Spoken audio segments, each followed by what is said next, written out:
On today's show, Kawhi Leonard is out of Team USA. Jaylen Brown should have been his replacement, but he's not. Why? We'll tell you on today's Locked On NBA. Let's go. You are Locked On NBA, your daily NBA podcast. Part of the Locked On Podcast Network, your team every day. And welcome. You are Locked On to the NBA. My name is Nick Angstadt, host of the Locked On Mavericks podcast, part of the Locked On Podcast Network, your team every day. Thanks for being part of the show, making Locked On NBA your first listen today. But the best way you can help us grow the show is to listen every day, leave a 5-star review on any podcast platform, like the video on YouTube, and comment anything below.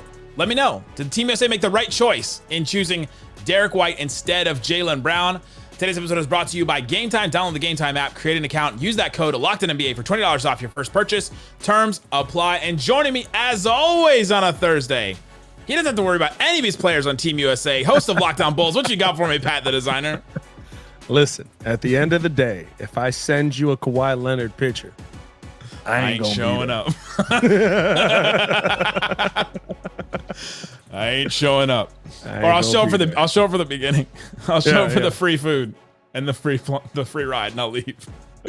Today we will talk about Kawhi Leonard not being on Team USA. We'll talk about his replacement, who should have been his replacement. We'll talk also about the state of the Clippers with the Kawhi Leonard stuff too, because that's kind of a big deal for them, and it seemed like the Clippers had a say in some of this. This music makes it sound like the Clippers are. It's the end of the Clippers. Coming up next, the Clippers on the gridiron. Will they face their toughest test yet? Oh, hold on. You missed the tease there. Coming up next, the Clippers getting faded. Clippers faded. Come on. We'll talk about that. That's almost as bad as my Buzz City BBL last week. I apologize. Then we'll talk about the Paul George comments about his contract negotiation. Fascinating stuff from him. And then, of course, we'll play Count It Up, where we count out the most interesting, fun things in the NBA, including Steph Curry. He can't do something with a basketball. Is it as embarrassing as he thinks it is? We'll talk about that a little bit later. Let's start here. Team USA announced this themselves, that Kawhi Leonard is dropping out of Team USA. They said they dropped this on a quote graphic, basically, which I thought was interesting. Kawhi Leonard has been ramping up for the Olympics over the past several weeks and had a few strong practices in Las Vegas. He felt ready to compete. However, he respects that USA Basketball and the Clippers determined it's in his best interest to spend the remainder of the summer preparing for the upcoming season rather than participating in the Olympic Games in Paris. Pat the Designer, what gives? Kawhi Leonard was good to go last week, 2 weeks ago, not even. Good to go, ready to go, plan. He was excited. He decided to go himself, and it sounds like he didn't even make this decision. I think here's twofold tough on this one, right? Number one, it sounds like the Clippers stepping in yet again, but is this my wonder, right? Maybe the conspiracy theory brain that I have goes to, what was the starting lineup? Is Kawhi in there? Whoa! Is he okay not being in there if he's not in there? Because to me, I look at this Team USA team and I'm like, I mean, I would want Kawhi in there, but realistically, you would think that with the talent that this team has, you could go without Kawhi being in that starting lineup. Or, still conspiracy brain, you flip it, was Kawhi Leonard in the starting lineup? And the Clippers said, you're going to play him how much? Not a chance. He's too good. So he's either not good enough or he's too good. I don't know if it's not good enough, but I do to be a starter. But is that? I guess at the end of the day, it is not good enough. But you're talking about the 15 greatest players probably in the world here on this team. Yeah, the five greatest players in the NBA are not on this team. Well, I mean, listen, we know who you're rooting for. He's not even in there. Come on now. Jokic, Luka, SGA. That's 3 out of 5. I guess you got Embiid. That one he counts. Embiid's on there. I'm just Embiid, saying, right? Tatum. You've assembled some of the greatest team, I would say, in this tournament, in my opinion. Yeah, absolutely. And it's a foregone conclusion in my mind. Everybody's like, Canada's got to give them some go. I'm like, shut up. But you have no faith in Dylan Brooks and Lugens Dort. I have no faith in anybody beating Team USA when Team USA goes, send the dogs. So Kawhi Leonard's out, right? However he's out, we'll talk about the impact on the Clippers a little bit later. What I want to focus on is Mark Spears reported that Derrick White will be replacing him. So now we got 3 Celtics on there. We got Tatum already. Drew Holiday was on there already. And now Derrick White replacing him. Jaylen Brown seemed to be the obvious choice for somebody to replace him for Team USA. And as soon as the announcement came for Derrick White, Jaylen Brown posted the 3, like the monocle, like the monocle emoji. Yeah. He posted 3 of those. And then like 5 hours later, he posted at Nike, "This is what we doing." This is tough, right? Because I don't know if Nike has control over who makes the team or who doesn't. I don't know how that works. Well, we're back on the conspiracy theory. I feel like you missed multiple opportunities for that music in my. I had to reload it on the board, but it's a failure on my part. I think here's I think here's my biggest question with this. I know who the most popular player on the Boston Celtics is, but who's the best player on the Boston Celtics? Jason Kidd answered this during the NBA Finals and said it was Jaylen Brown, and everyone thought that it was him playing mind games, and it absolutely was. But he came right. He was the best player in the Eastern Conference Finals, the best player in the finals, because he guarded Luka and he guarded the best players, and he did all that, and he put up, the offensive numbers that he did. Like I think Jaylen, after seeing that finals run in person there, I think that Jaylen Brown was better than Jason Tatum. Do I think Tatum has been better in his career? Yes. Yeah, I think Tatum's been better in his career. But if you're looking at right now, the 2 guys making $300 million over the next couple of years, I think Jaylen Brown has been better. And I think Jaylen Brown should have absolutely made this team. I think that he can do a bunch of stuff. I think he can play defense as, he can bring what Derrick White can bring defensively. I thought some people saying they don't need another scorer, they need another defender. All right, well, Jaylen Brown can do that. He guarded Luka the entire finals. He's arguably the best two-way player in the NBA. He can do that, and you already have a couple. But the reason why I bring up the Nike thing and why Jaylen Brown tweeting at Nike, "This is what we doing," and you think that it's connected to this at all, is because a couple of years ago, there was a report that Nike founder Phil Knight says Kyrie Irving stepped over the line when the Nets player shared an anti-Semitic film on Twitter, and Jaylen Brown quote tweeted that story and said, "Since when did Nike care about ethics?" And I think that there's a connection between it, because Nike is all involved in Team USA, all the jerseys, all the sponsorships, all that kind of stuff. And that kind of stuff, you don't want to go to like tinfoil hat, but just go like think about how these corporations work and like, dude, is that who we want representing Team USA and all that kind of stuff? Like we're going to talk about this a little bit later, but there's a send-off dinner with Obama. It is true, I am the hooper in chief. And like, does Nike want Jaylen Brown there when he's questioning the ethics of Nike and doing that kind of stuff? Like, you saw what they did to Kyrie. Like, I don't know. I'm just saying that if I'm going to go full conspiracy, I think this is part of it. See, my wonder is this something, right, where I would think if the coaches wanted him there, if the players wanted him there, I would think that he would be there. I understand the hold that Nike has, but like here's the thing. To go with not only a Boston Celtic, but his teammate who none of us think that he's better than, that's where my ears poke up. And maybe I'm asking, okay, is there maybe some beef on possibly with one of the coaches or the head coach of it? Or is there some ruffled feathers with some of the players on the team? Is this an Isaiah Thomas situation with Jaylen Brown, where you're sitting there looking at it going like, as Isaiah Thomas said, I met the criteria to be selected. You think the finals MVP meets the criteria? I mean, not only the finals MVP, but you said, you think that Jason Tatum has had a better career long term. I think that we haven't talked about Jaylen Brown selling in the playoffs. Like to any point. Like I think Jaylen Brown has been. No, the other year we talked about he can't dribble with his left hand. That's what people were talking about the whole time with Jaylen Brown. And he just got the biggest contract ever and doesn't deserve it. That's true. Yeah, I'll give you that one. I mean, he was very good this run. Like I'm not gonna put it past him. That a lot of right-handed dribbling. No, there was a lot of right-handed dribbling. He was going to the right a lot. Nobody learned from the Heat. And he's like, "I'll show you," and started dribbling with his left and turned it over, and we were like. But I think Jaylen Brown was a snub, and I don't know if I believe the full conspiracy of the Nike of it all and everything, but there's something, and maybe they just wanted another guy that can fit. They didn't want another personality. They didn't want another like ego in the bunch. You've already got LeBron James, Steph Curry, Devin Booker, Tatum, Durant. Like that's Embiid. It's a lot of mouths to feed there, so maybe they didn't want to go that direction. Maybe Tatum was like, hey, I kind of want a break from the, is it him? Is it his team or my team? And would we do that with Team USA? But who knows? Coming up, let's talk about the Kawhi Leonard and the Clippers aspect of this. What does this mean for Kawhi and the Clippers if he's out again for more time? Talk about all that and more coming up.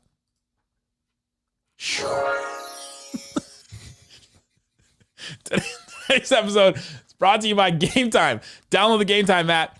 Check out and see what's available for you.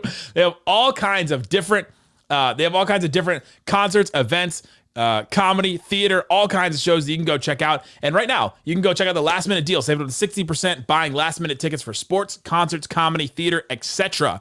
Go check it out. See what's available. I love the all-in pricing. I use Game Time all the time. I use the all-in pricing where you toggle it and you get to see exactly what you're going to pay up front. You don't get surprised by the fees later on and all that. Take the guesswork out of buying MLB tickets with Game Time.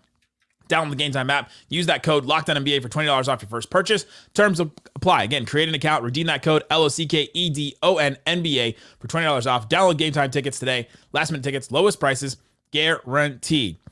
Also brought to you by LinkedIn Jobs. LinkedIn Jobs helps you find the qualified candidates you want to talk to faster. LinkedIn Jobs has exactly what you need. You know they're not just another job board. They have a vast network of more than 1 billion professionals, which means it is the best place to hire. You know that you're going to find a bunch of different people and find people that are exactly qualified for what you need. And LinkedIn keeps adding different things and different tools to help you see how to narrow down that field from 1 billion to the one that you actually need. They even have a new tool that helps you write your descriptions for you of your jobs. That's a thing that can be absolutely difficult to try and figure out. How do I write down all these different things I need for this job, especially if you're a small business owner? Hiring is easy with that many qualified candidates. So easy, in fact, that 86% of small businesses get a qualified candidate within 24 hours. Go check out LinkedIn.com. Post your job for free at LinkedIn.com/LockedOnNBA. That's LinkedIn.com/LockedOnNBA to post your job for free. Terms and conditions apply with LinkedIn.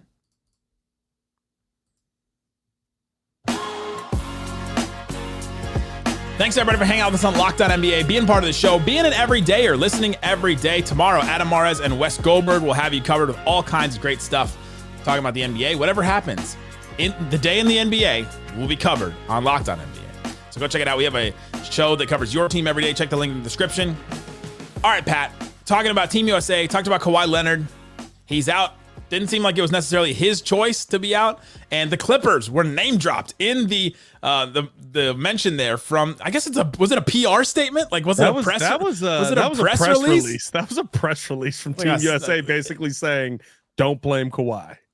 It's like his own, yeah, right. It's his own press release, I guess, for Team USA. But they mentioned the Clippers. And so now you start looking at the Clippers and you go, all right, Kawhi is out again, prepping for another season.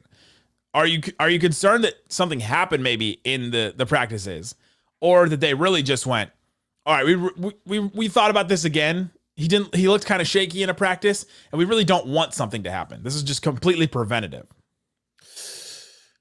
I do wonder if, right, like it is something where something happened at a practice, but I wonder why you wouldn't put that out, right? We've seen that come out of Team USA before, where if Kawhi Leonard was injured, if there was a problem with him, right, that maybe that normally you would see something like Kawhi Leonard sustain this injury, so he would be withdrawing, such and such will be taking his place. And it's not a big deal because somebody takes an injury. This feels almost more, though, like we talked about in the first segment there, right, where it almost feels like maybe the game plan got back to the Clippers, or how much they wanted to utilize Kawhi Leonard got back to the Clippers, or how little they wanted to utilize Kawhi Leonard. Because it could be Kawhi, like, we've all done this, right? We've all done this when you're in that spot that you don't want to be pulled out of Team USA because I wasn't going to start. No, maybe, but I mean, like, we've all done the, like, you send a text like, hey, I need you to call me real quick. And then you, like, answer the phone. You're like, what's happening? Mama's dead. Oh, I gotta go. I'll be right there. And, like, you know what I mean? Like, I gotta leave. And, like, the Clippers and, like, they put their name on the line to get them out of there. I had a friend that said that in a date, anytime she would go on a first date, she would have somebody call her an hour in, and that way she had like an out. She either told them like, "Hey, oh no, we've got it figured out, or oh, I've got to go, and then you've got an out. If an hour in, you can figure out. Maybe that's the situation with Kawhi, but I don't know. I don't know what ended up happening here. I don't know if this is injury related though, and I don't think it's injury related because we've seen when guys have gotten injured at Team USA, that report comes out. I also kind of wonder if we're going back to the well here. Oh, maybe that's not even maybe it's not even conspiracy. I guess it's just PTSD from the Clippers remembering the Paul George injury of Team USA. Yeah, you remember that from years ago? I mean, now it's a decade ago, because you'd think that Team USA is low impact on a player because you going out there, they're jogging. I mean, they're not going full speed necessarily in all these games and all that. They don't even have to play a ton of minutes because of all this. But Paul George did have that crazy injury, and this Clippers team. If we go into the state of the Clippers now, it's Kawhi Leonard making $50 million next year, 49.2, but $50 million. James Harden making 33.5. Then you've got like Zubats as your starting center. Got Norman Powell probably coming off the bench, or maybe starting, I guess. Terrence Mann. They just signed Derrick Jones Jr. You've got old PJ Tucker. I said old like. Why was that? I said we do that? It's old, like OLE, like old PJ Tucker. Why are we throwing shots at PJ here? PJ just want to play. When Ty Lue put PJ Tucker into that Clippers Mavs series, I was like, oh no, the Clippers are done. It's over. This is the adjustment they went to. They got Nick Batum, Bones Highland. Russell Westbrook's probably going to be gone. I guess he's still on the roster at this point. Amir Coffey. They brought in Kevin Porter Jr. I mean, does that, like Mo Bamba, does that roster scream like, hey, if Kawhi Leonard goes down for any period of time, we can sustain success? Well, I think that is that. No, first off, no. I was answer the question. No, but I think that is. I mean, that's any team, right? Kawhi Leonard's clearly the best player on that team, right? That's like saying if Luka goes down, can the Mavs make a legitimate playoff run? No, we know the Kyrie Clay show, baby. Let's go. Hey, you have fun with that. I would love to see, and I have a friend who would be all over it. He'd be like, finally, Kyrie Irving's been set free from Luka Doncic, who's been holding him back all these years. Open your third eye to Mother Ocean. I mean, I know a couple guys, but I just think at the end of the day, like that's what you would say about any team. So if that was the case, why'd you let this one even more so though? Because they could sustain injuries before, because you have Paul George, you had Kawhi, then you had James Harden, and so it's like, all right, we can sustain, but you can't sustain one. I mean, it's James Harden and some dudes. Like, when's the last time James Harden and some dudes worked? But I think here's the thing, though. If that's the case, right, when we heard that Paul George was not coming back is not when the Clippers knew that Paul George was not coming back. We'll talk about that as well in this segment. So that, like, if you know that going ahead of time, why would you send him? Why would you say, no, it's fine for you to go play at Team USA? Why would you not? You know what I mean? Like I feel like if you know that Paul George isn't coming back and your fear is that Kawhi is going to get hurt out there, why are we doing the formality of like, yeah, go ahead and play initially anyway? I think, well, we know Ty Lue is there, right? Ty Lue's an assistant coach for Steve Kerr in this Team USA team. And so I think he saw him in practice and was like, oh my God, that knee looks a little shaky. Like this does not look like 100% Kawhi. Like I know what that looks like. I've coached Doc Rivers All-Star game. You think he pulled Jimmy Butler, you're staying home. Jimmy Butler, your big face coffee gave you IBS. You're staying home. You're staying home. You think he pulled one of those? Huh? Like he's like, I think get him out of here. I honestly think that's part of it. He's there. Like you have somebody in the building looking at all this stuff, and so I think he may have pulled the trigger there, which I find fascinating. I don't know. You're gonna go. Going back to the well on that. You mentioned Paul George. So Paul George had a couple of comments on his podcast, and while we're talking about the Clippers, I found this fascinating. Yeah. Paul George said a bunch of things, and we'll just react to them. I never wanted to leave LA.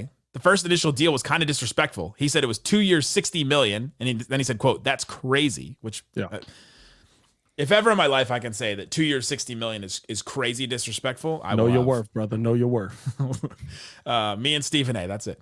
Then he said it got to 3 years, $150 million, and this was all before All-Star. He said it started to affect his mood, started to affect his play, and so then they were negotiating again. They must have negotiated after the playoffs, by the way. Yeah. It's 3 years, $150 million. Paul George countered with, well, add a no trade clause, because you guys keep saying you want me to finish my career in LA and play out my career here. And they said, no, we're not going to do a no trade. And he said, all right, well, then it only makes sense for me to do 4 years, $212 million. At least give me my money. And the Clippers said no. He went and signed a 4-year, $212 million deal with the Sixers. I found that whole back and forth where he explained all the different, like, we never get to hear they had this, and then they countered with this, and then he countered with this. I found that all very fascinating.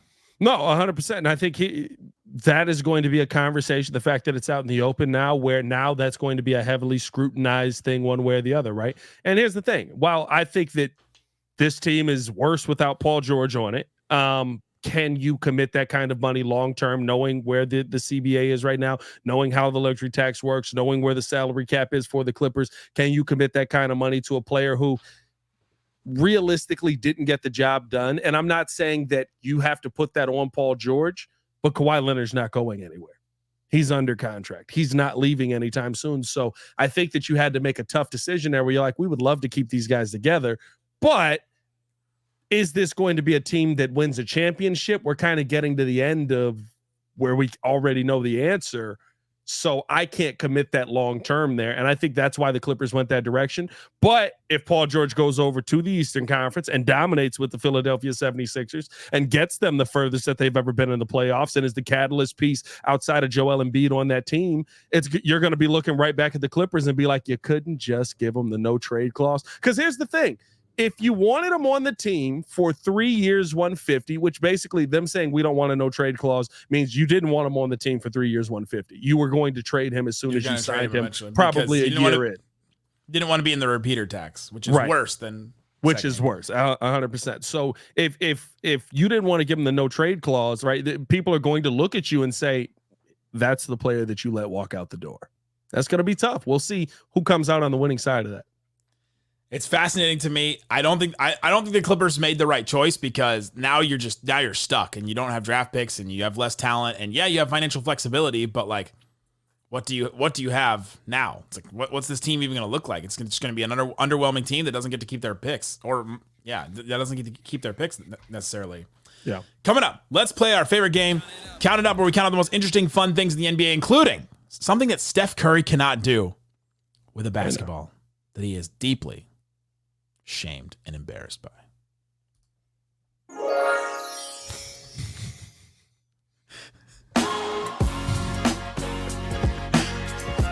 The wind chimes are it's a nice touch. It's a nice touch. I thought it was something.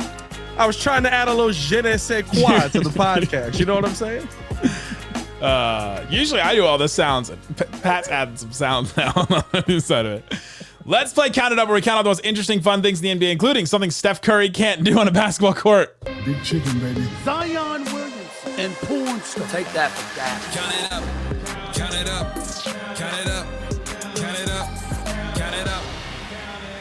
Team USA's social media team posted a video of all the Team USA players individually with a basketball, and they asked, can you spin the ball on your finger? They started with Steph Curry, and he said, quote, I can do a lot with the basketball. A lot. That is one thing I cannot do. And he said he is shamed by it, that he cannot hold the basketball and spin it up on his finger. Let's go through the rest of Team USA. Did you see this video? I did see this video. The rest of them I thought were hilarious. Embiid also cannot do it. The only other player on Team USA that can't do it, like, even at all, didn't even attempt it. KD said that was sickening, that Embiid couldn't spin the ball on his finger. LeBron, some people's GOAT of basketball, said I can try. It's not really my thing. Yeah. Tyrese Halliburton did it for like 2 seconds. Drew Holiday was the best of all of them. He could spin it for a while, but he said, if you play basketball, you don't need to know how to do this. He was very gracious about it. KD and AD can both do it pretty well. Booker was good with it, and then he could also bounce it off of his knee and back onto his finger, which I thought was impressive. My question is, Count it up. Should it be shameful that Steph Curry cannot spin a ball on his finger? No, he's still the greatest shooter of all time, and you can't shoot balls with it. Hey, yo, you can't shoot the basketball with your fingertips like that. You know what I mean? It doesn't also, matter. do you think he's lost the feeling in his fingertips because he doesn't use them? Not Some kind of like nerve atrophy in his fingertips because he doesn't use them.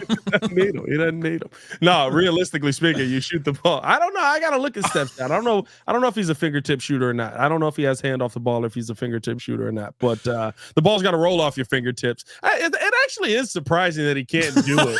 But is it shameful? It's not shameful, but it is surprising to me. I would have thought Hallie not being able to do it made the most sense in the world to me. I was like, I feel like there's a lot of stuff Hallie can't do that like his basketball tricks. I think he's an amazing player, but Hallie looks like he looks like the kid that like stumbled onto the court one day and you were just like, he throws a shot up and it immediately goes in. You're just like, oh, okay. We got that going on. He was like, make me like Mike.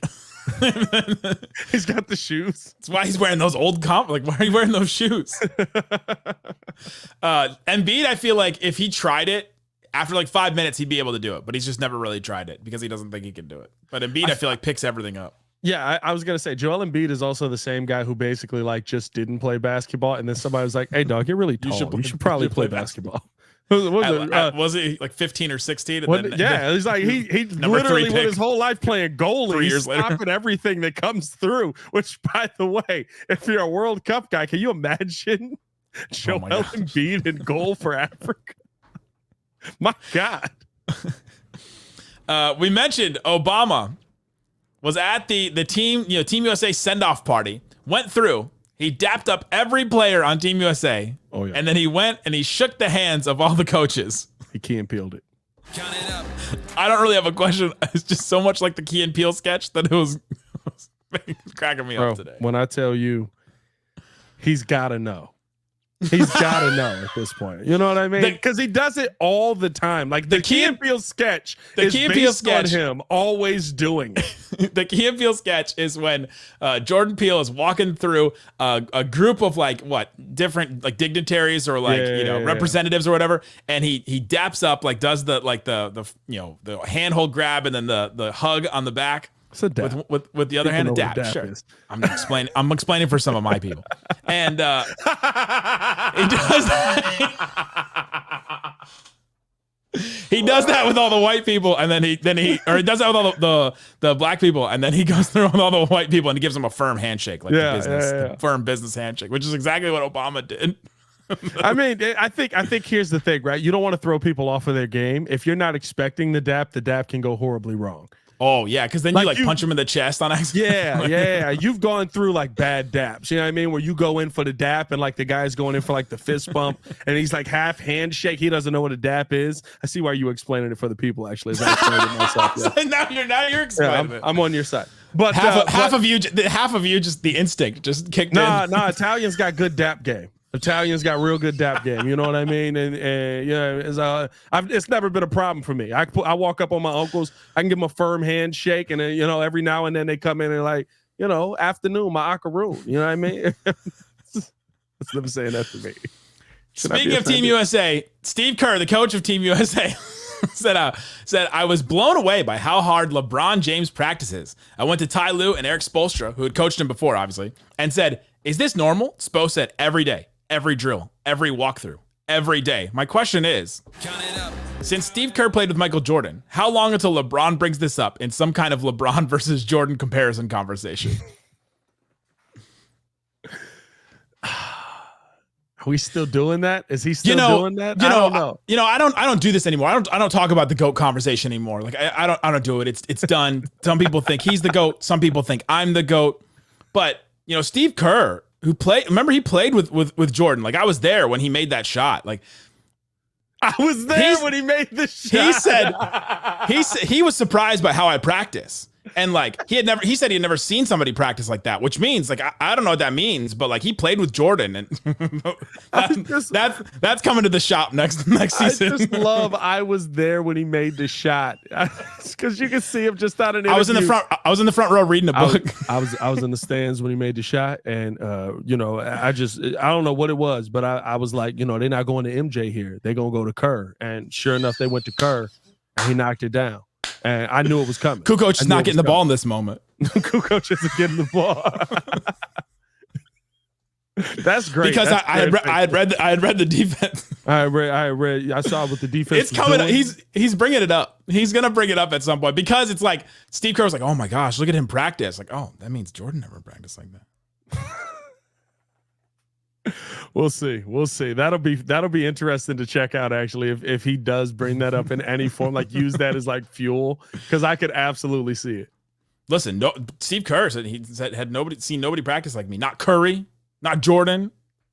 I do think that's what perked my ears up on that. It was like, dang, just like called out your entire team and part of it was there. You know what I mean? Durant's on the team, freaking Curry's on the team. I've never seen anyone practice like this. Oh, he was the GM for Steve Nash. Who else can we throw under the bus? I mean, like, there's a lot of players on this team that it's like, foul. There you go. Take that with you.